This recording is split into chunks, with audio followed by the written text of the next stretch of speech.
السلام عليكم يعطيكم العافية جميعا. How have you been? Well, alhamdulillah. Alhamdulillah. So far we've taken 2 lectures. We discussed the general strategies that you would be using while translating. We've also discussed, let's say, the strategies you need when you search for certain words, certain terms while translating. Today we're going to get more involved with the translation process. And we're going to start with, let's say, I usually consider it the most important part because when you translate, you're processing something, you're processing a text. And anything that is processed, once it's out of this process, it won't be the same. It makes you wonder whether you've translated correctly or not, whether you've translated accurately or not, whether you've met the desired criteria or desired quality or not.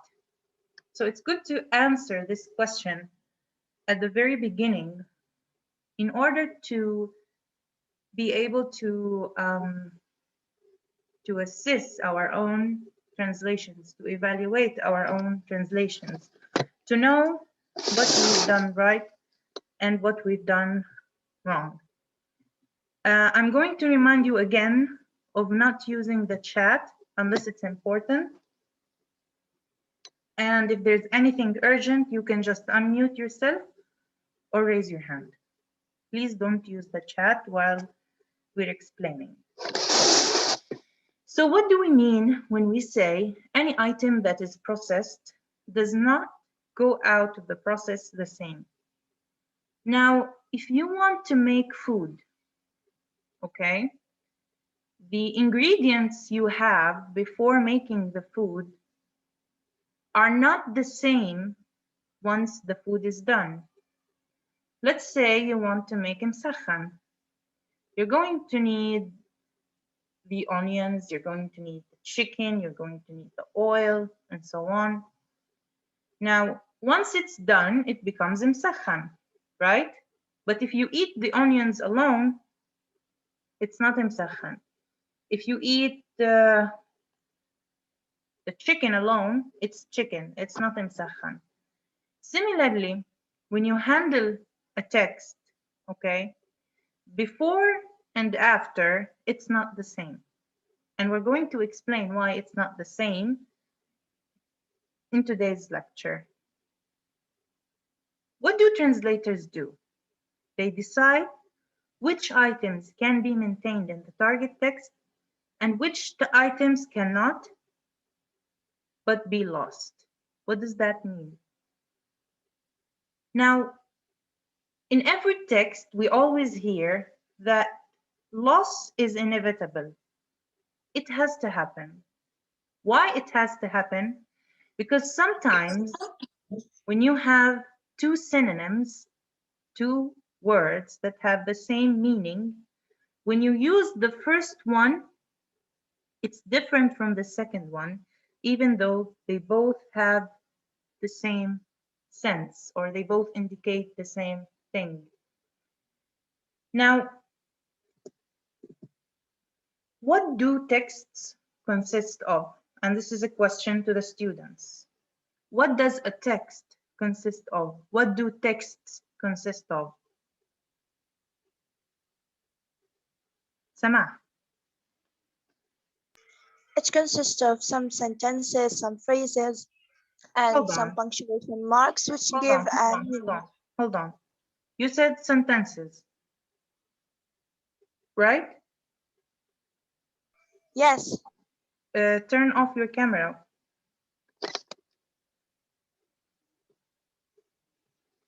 Okay.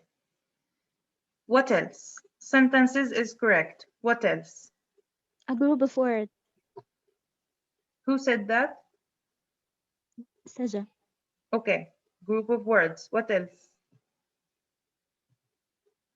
Some clauses. You're still talking about the same thing. What else?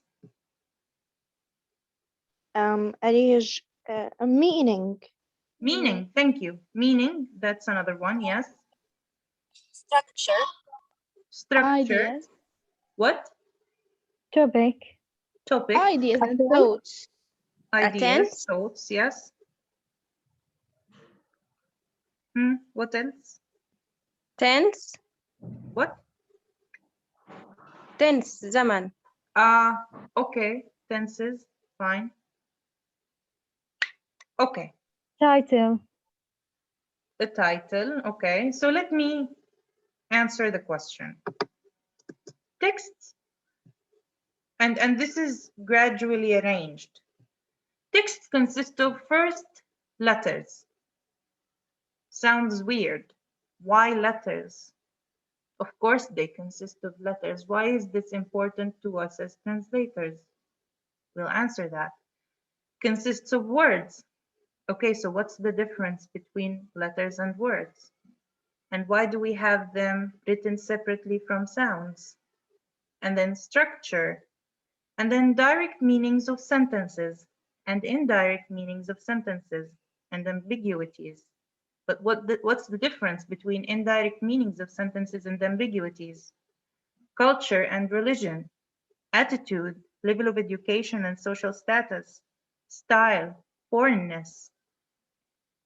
Now let's explain them separately. We say that a text consists of letters. When I say letters, I'm talking about calligraphy. I'm talking about the way the letter is written. How can I have translation loss at a letter level? Let's say someone brings me a letter, and here, like letter harf and letter risala. Let's distinguish between the two. Someone brings me a handwritten letter and asks me to translate it. Now, if I'm going to translate it, I'm going to use my computer. I'm not going to use my notebook, okay? So I print the translation, and so I have loss of calligraphy. I have loss of the original text that was written by someone's hand, okay? Why is this important? It's important because letters are part of the original text. They're part of the source text. And if I have translated this text into another language and used printed version in the translation, then something is lost. The same sense of the source text was not given in the target text. Okay? Another thing that is related to letters is capitalization, italicization, using bold, and then the size of letters. Again, why is this important to me as a translator? Other languages have capitalization. Arabic does not have capitalization. Sometimes when you talk to someone on the internet and you mistakenly press on caps lock while writing to them, and all the letters are capitalized, they feel traumatized. They feel like you're shouting at them. This is one of the properties of using capital letters. They feel like someone is shouting at them. Okay, so this is an emotion that is connected to the use of capital letters. How am I going to do it in the target text in Arabic when Arabic does not have that capitalization? Okay, italicization is used in order to emphasize a certain word, and so is the case with using bold. In Arabic, it's not very clear. The word cannot be easily changed from like vertical to horizontal, there's no change. And when you use bold, sometimes it depends on the font that you're using. Some words, like using bold, does not really, let's say, highlight the word the way English does. And again, size, but size is something that can be found in both the source text and the target text. These characteristics that are related to letters can be lost in translation. They can be lost in translation. So these are characteristics of letters that can be lost when you translate. The question then is, if I'm translating from English to Arabic and I come across these features in the source text, how can I compensate for the eventual loss of these characteristics? Let's look at this example. Now, this is a novel that was written by George Orwell. It's a political novel. And in this novel, there is this ruler who is bad, he's unjust, he wants to control the world. And the people in this country call him Big Brother. Now, the protagonist of the novel, the main character of the novel, keeps a diary, a journal. And in this diary, he writes down with Big Brother. فليسقط الأخ الكبير. Okay? And he writes it exactly like this, capitalizing every letter, okay? And increases the size of the letters. And in the novel, it's different from the other, like the surrounding words or the general text of the novel. If you come across something like this and you translate it into the Arabic version without making any changes to the letters, so here you have translation loss. Now, as a translator, it's up to you to decide whether compensating for this loss is important or not. Someone might say it's not important. Another translator would say, no, it is important. Now here it depends on the argument that both of these translators have. Personally, I think that compensating for this characteristic is important because he wrote this on purpose. And I want you to remember something, that if something is in the text, it's in the text for a reason. He could have written this using small letters, so why didn't he use small letters? Okay? He could have done it with the same size of the other words that surround this particular quotation, so why didn't he?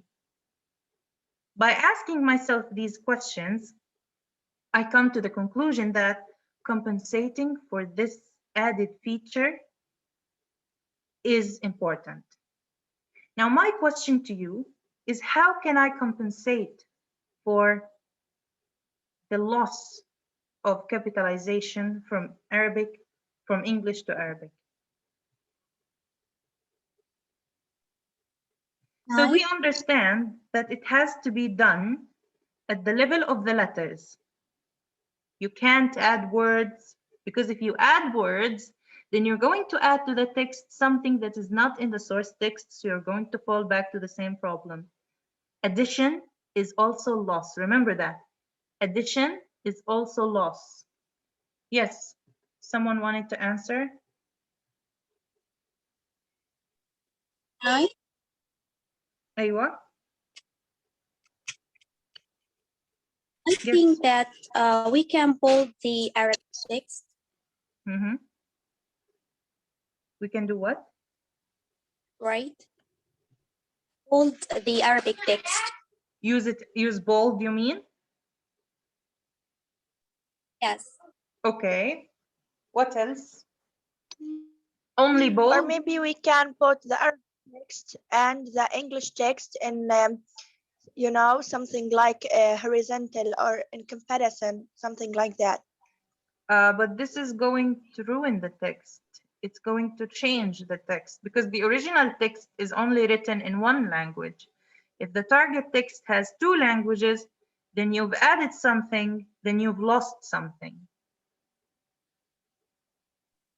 Or maybe we can use converted commas with bold. Maybe we can use exclamation marks. Yeah. Mark, I mean. Sounds good, but did you hear me when I said you have to compensate at the word level? Because if you compensate at a sentence level, then you've added something that's not in the text. So why didn't he add an exclamation mark? He could have added an exclamation mark. Why did he choose to write using capitalization? Yes, Zainab? I was going to talk about the same thing Alia mentioned about the exclamation mark. Okay. Let's look at these possibilities. What's the question again? The question is, how can I compensate for the lack of capitalization in Arabic? Let's read this together. Now, we compensate what fits the target language naturalness. Again, what does this mean?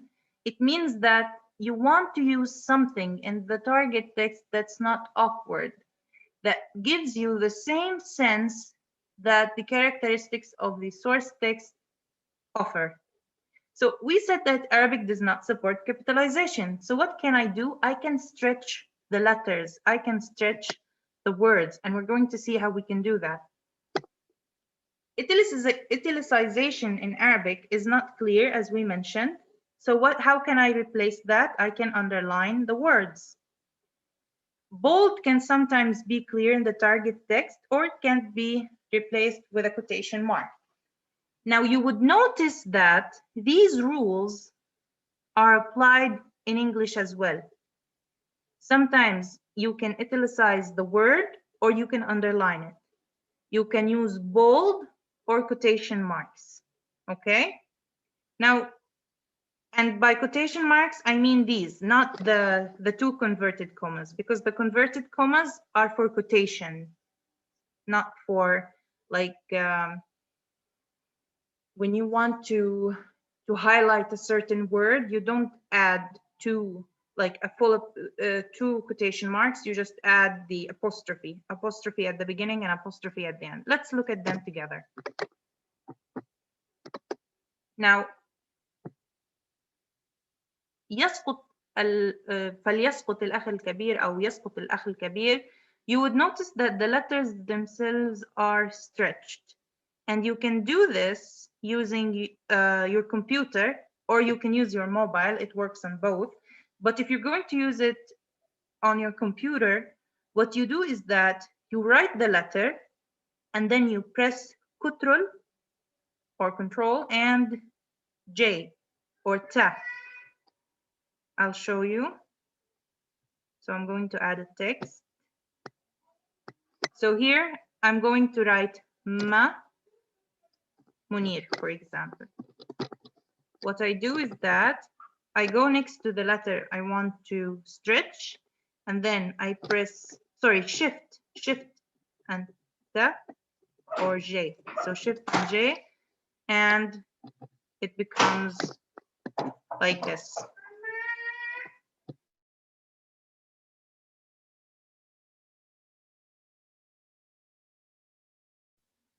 Okay, so is this one clear? Yes. Yes. Okay. Now using bold is good, but you need to again increase the size of the sentence. Okay.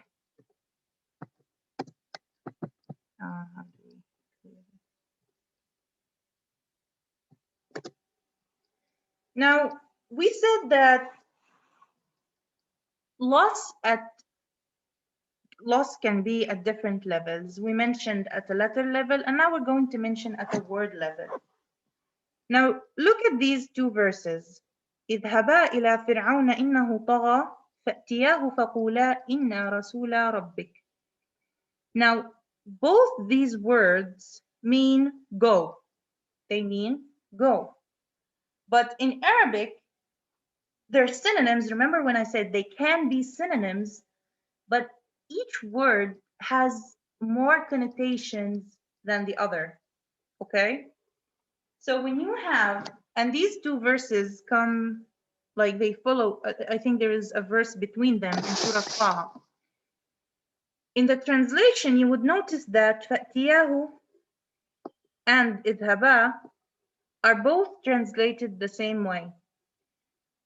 As an Arab, I would realize that there is a difference between the two. I would feel that there is a difference between the two.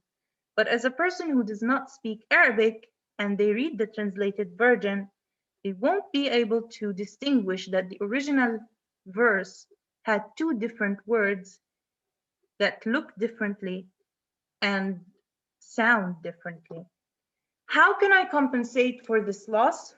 We're going to discuss the religious text later on, because religious texts are handled differently when it comes to the translation of the Quran. It's not like other types of translation, and we're going to talk about this later, inshallah. But I wanted to show you how we can lose characteristics of a text at a word level. Sounds. Now, we said that sometimes languages borrow from each other, and English borrowed intifada from Arabic. But have you ever heard an English person say intifada?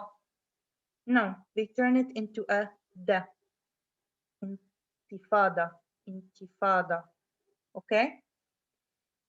Although you say, but the entire word has been translated or has been borrowed.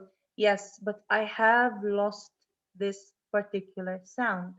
And I'm going to show you another example of when we can lose sounds when we translate from a text to another. Notice tabliya and table. Tabliya and table. Again, the ta sound was lost in the translated text. Now, the soul selects her own society, then shuts the door, says Emily Dickinson.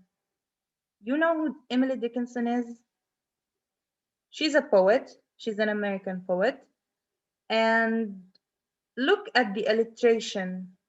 The soul selects her own society. The repetition of the sa sound here has its own connotations, has its own meaning. Now, when you translate this into Arabic, to what extent can you maintain the sounds? To what extent can you compensate these sounds?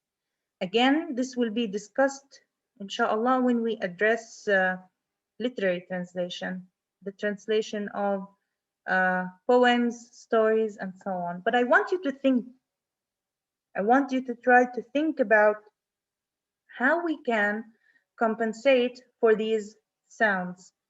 And again, I want to remind you that when you compensate, you should compensate at the same level. What I mean is, if the characteristic that is found in the source text and not found in the target text is at a sound level, then the compensation should also be at a sound level. If the source text has certain features at a word level, then the target text should have the same compensation at the same word level.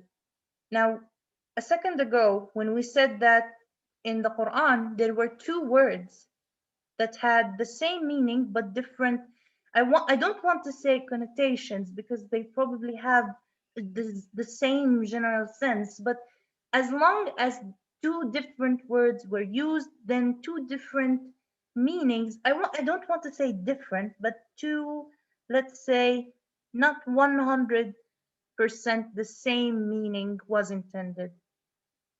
And here, when the sa sound appeared, okay, we ask ourselves, why was it found in the source text, and how can I compensate for it in the target text? Let's look at the structure. فأوجس في نفسه خيفة موسى. This one is supposed to be tanween. So فأوجس في نفسه خيفة موسى. Where is the subject? Musa. And it is at the end. Why was it added at the end? Why wasn't it فأوجس موسى في نفسه خيفة? In the translation, will I be able to maintain the same structure? Does English allow this? Does the translation of the Quran allow this? So these are all questions you need to ask yourself. How can I compensate, or should I compensate for the translation of the structure? These are all, again, questions you have to ask yourself as a translator and while translating. Let's look at the second one. I'm not like the examples that are related to future topics. I'm going to postpone them. I delay them. I won't address them now. Okay, so if you notice that some examples I don't explain thoroughly, it's because I'm going to discuss them in later lessons or lectures. Let's look at the second sentence. I, so young and full of life, could barely look at her wrinkled hands and face. Now, the structure here is completely different from any Arabic structure you would find. Like, you can't find an Arabic structure that goes by أنا صغيرة في السن مفعمة في الحياة بالكاد نظرت إليها إلى يديها إلى يديها ووجهها how can we say this? So again, it's like it doesn't make sense in Arabic. You don't do this in Arabic. But this structure exists in English. And it appears that the author could have said, I could barely look at her. She was so young and full of life. She had wrinkled hands and face. This is the normal structure. So why did the author here change the position of the words? Why did he add so young and full of life after I? And like, does he mean, what does he mean here? So when I translate this into Arabic, I need to compensate for this structure. So how can I do it? Now, in similar cases, what you can do is try to make the natural Arabic structure less common. This structure is not common in English. It's not common. You don't find it in daily life conversations. You don't find it in legal documents. You don't find it in official statements. You don't find it on TV. You could find it in books, you could find it in stories, you could find it even a Facebook status. So in Arabic, you need to think of using a structure that is natural, that exists in Arabic, but at the same time, it is less common than how you would usually say it. Okay? Why would I do this? Because at a structure level, what distinguishes this structure is that it's not common. So here I'm not just translating the meaning, I'm also translating the structure. I'm translating the lack of